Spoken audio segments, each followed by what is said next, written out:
Hi there, Susan Bachelder here. In this video, I want to talk to you about managing personal and business growth.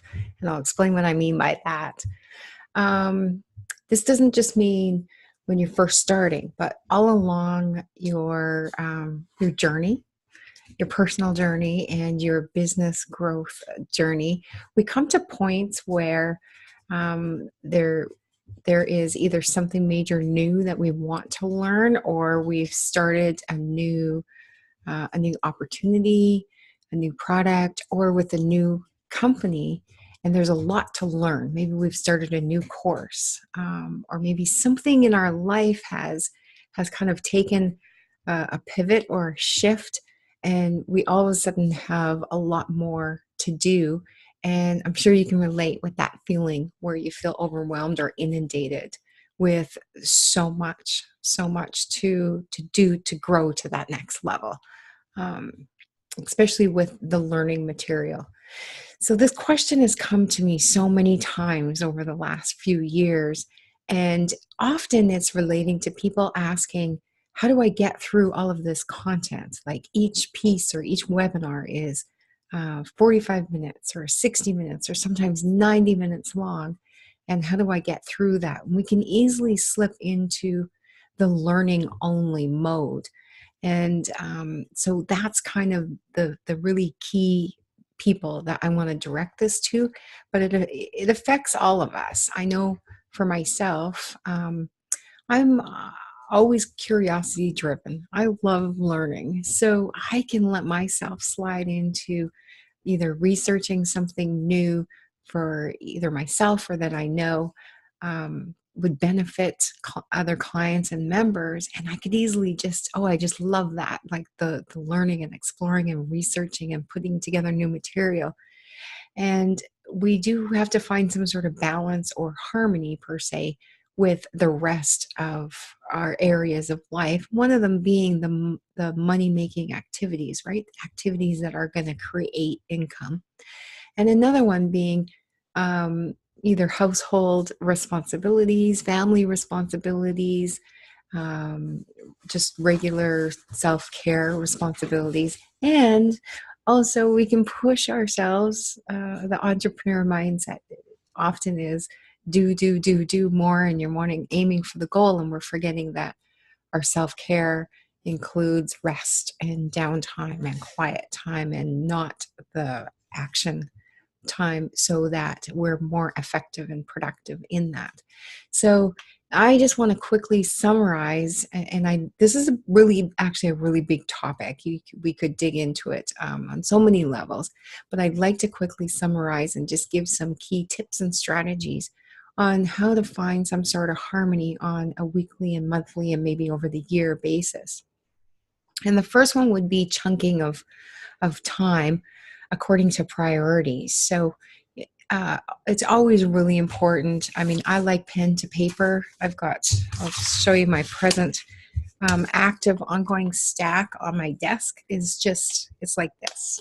It's a sorted, organized mess, right? And I've got separate journals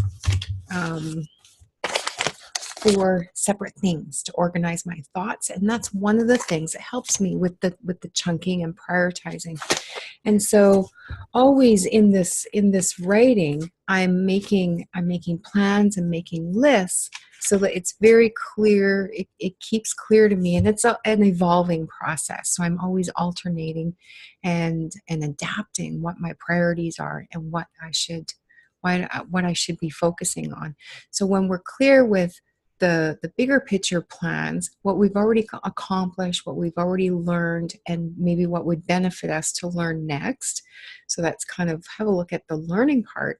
And then what have we already accomplished in the doing phase? What would we like to do next? And what pieces do we have to put in place to accomplish that? So painting the whole overall picture before we come up with the day-to-day action plan is really what I suggest. Making lists and organizing our thoughts into that, and then we can really focus. For example, I've studied and I've researched and explored and then done, tested and improved building funnels and videos. In both of those areas, I have a lot of room for improvement and I love doing them. But if it would make more sense or if it would help my members and clients more to work on a different area, then I'm going to do that. Does that make sense?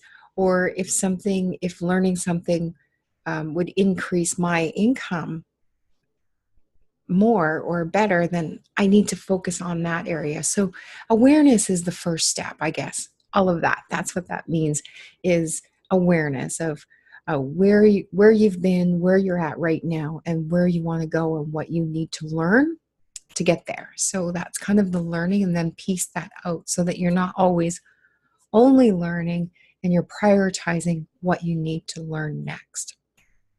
And for example, if there's something specific that comes up that you have to accomplish and you have to learn A, B, and C to be able to do that, well, then that's with the adaptability, then shift that into place. But definitely always balance it with money-making activities and don't be only in the learning and attending events and kind of cheering on either the community or membership that you're working within. Definitely prioritize that. So my keynotes, I'm going to refer to my notes because this is a complex topic and I want to be as brief as possible. Growth doesn't just happen. It has to be planned and organized. So that's in your learning growth and your money making growth. You don't reach next levels if you don't plan it and put your action into your plan and then evaluate what your plan does. Now that takes us into the one key strategy that I love teaching. And if you want, just let me know if you want the magic bus strategy, because I have a whole video and some content on that. So what the magic bus strategy essentially is your life or your journey is the bus and you are the driver of the bus. There's 4 wheels to the bus. And unless all 4 wheels are turning, the bus doesn't move forward. And the 4 wheels represent assessing your situation, assessing what you need to do. That's your making goals, where do you want to go, where are you right now? That's all the assessment. So kind of the first part I was talking about here. And then into the next part that I was talking about is plan. Then plan. Make a plan of how to get to where you want to get, how to learn what you need to learn, etc. Then put it into action, put that plan into action. And then the 4th wheel is evaluate. So all the time you're assessing, you're planning, you're taking action, and you're evaluating that action, and then your bus moves forward. And that's how you move forward if you're doing all 4 of those things at the same time. If you're only assessing and planning, so if you're only like looking at your situation and learning and making plans without the action, without the implementing, it's not going to go forward. And if the piece that you're missing is evaluating all of the other 3 areas and tweaking and adjusting your plan, then your bus isn't going to go forward as fast either. So that's the magic bus. And then the other thing to keep in mind is to kind of summarize what this all is what you're wanting to do is create some sort of harmony. We never have true balance because we're always like in ebb and flow and adjusting, and life is so unpredictable anyway, but finding some sort of harmony between the doing, the learning, the growing, and the money-making activities.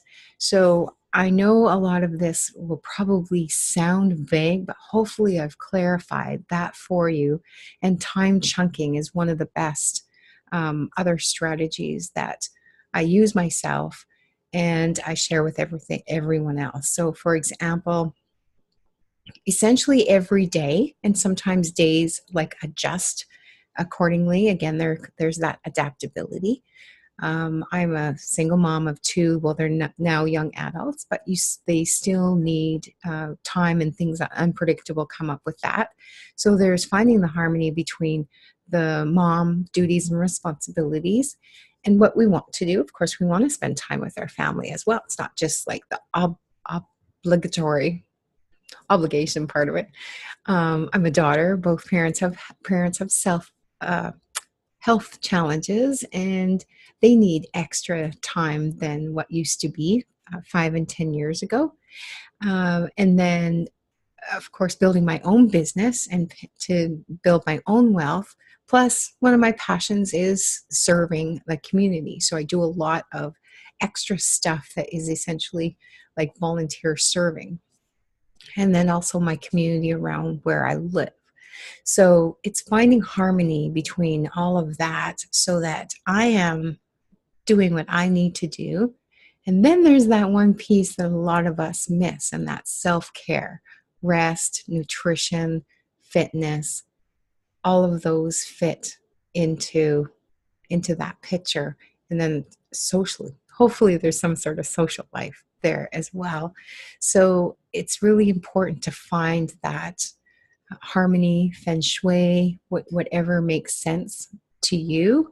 And it's worth taking the time out. And sometimes we do have to step aside and kind of take a blue sky view, or a 30,000 foot view of what's going on, and get more clear with that plan. So I think I've covered a lot of the points as like in concise as I could. If it's brought some questions, or if you want more information, then just reach out to me. Reader's Digest version. We will be doing Hangout with Mentors, and I believe it'll be this week on this topic. So that always kinds of takes it into a dynamic conversation and goes on a different angle. So I'll maybe put the link below this video as well. And then there's a book that I would suggest that you read, and it's The 15 Invaluable Laws of Growth. And that would be definitely on this topic, a good book to read. And also The 4 Laws of Spiritual Prosperity. Just kind of help inflect on these kind of thoughts, so that we're always aiming for improvement, right? Accomplishing things better. And another book that in some ways has helped me help people, and also helped me reflect on my practices, is The Power of Introverts in a World That Can't Stop Talking. And it's called Quiet.